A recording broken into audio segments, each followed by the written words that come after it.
સાત નદીના સંગમ સ્થાન વૌઠા ખાતે પ્રસિદ્ધ ભાતીગઢ લોકમેળાને સંતોના હસ્તે ખુલ્લો મુકાયો। સાત નદીના સંગમ સ્થાન એવા અમદાવાદ જિલ્લાના ધોળકા તાલુકાના વૌઠા ગામ ખાતે પ્રસિદ્ધ લોકમેળાનું ઉદ્ઘાટન સમારંભ મેળાના મેદાનમાં ઊભું કરાયેલી ગ્રામ્ય પંચાયત ઓફિસ ખાતે યોજાયો હતો। વૌઠાના લોકમેળાને શ્રી શૈલેષ બાપુ, શ્રી શિવ સ્વરૂપ બ્રહ્મચારી બાપુ, શ્રી જદુરામ મહારાજ અને શ્રી વિજયગીરી બાપુ સહિતના સંતોએ રિબિન કાપી ખુલ્લો મૂક્યો હતો। આ પ્રસંગે મહેન્દ્રસિંહ મંડોરા સહિતના આગેવાનો, વૌઠા ગ્રામ્ય પંચાયતના સરપંચ રાજેન્દ્રભાઈ વસાવા, સરકારી તંત્રના અધિકારીઓ અને કર્મચારીઓ ઉપસ્થિત રહ્યા હતા। વૌઠાના મેળામાં ખુલ્લા રસ્તા, પીવાના પાણી, લાઇટ અને સફાઈની સુવિધા છે।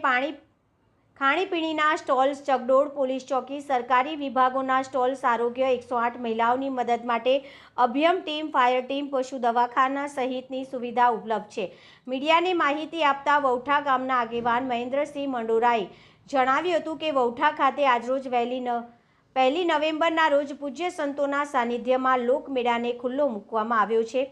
આ લોકમેળો તારીખ 1/11/2025 થી તારીખ 6/11/2025 સુધી 6 દિવસ સુધી ચાલશે। વરસાદના કારણે પાર્કિંગની સુવિધા મેળાના મેદાન તથા આસપાસની જગ્યામાં થઈ શકી ન હોવાથી યાત્રાળુએ ખાનગી વાહનો લઈને આવવું નહીં, તેના બદલે એસટી બસનો ઉપયોગ કરવો। નદીમાં પાણીની આવક ચાલુ હોવાથી યાત્રાળુએ નદીના તટમાં સ્નાન કરવા જવું નહીં। ગ્રામ્ય પંચાયત દ્વારા સ્નાનાગારની વ્યવસ્થા કરવામાં આવી છે, તેનો લાભ લેવો જેથી સંભવિત દુર્ઘટનાને ટાળી શકાય। મેળાના મેદાનમાં ભરાયેલી વરસાદી પાણીના નિકાલની કામગીરી ચાલુ કરી દેવામાં આવી છે। આથી સૌએ 6 દિવસીય આ લોકમેળાનો આનંદ માણવા વૌઠા પધારવા આમંત્રણ છે।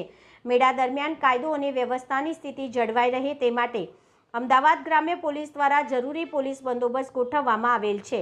અમદાવાદ શેજાદભાઈ।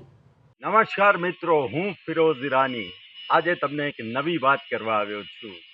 દીવ મિરર ન્યૂઝ જોતા રહો, સબસ્ક્રાઇબ કરવાનું ભૂલતા નહીં અને શેર કરવાનું પણ ભૂલતા નહીં। સત્યની સાથે જોડાતા રહો। નમસ્તે મિત્રો, હું છું ચાંદની પરમાર। આપની મનપસંદ ચેનલ એટલે કે દીવ મિરર ન્યૂઝ ચેનલને લાઈક કરો, શેર કરો અને ફોલો કરો। અને હા, તેમાં દરરોજ તાજા સમાચાર જોવાનું ભૂલશો નહીં।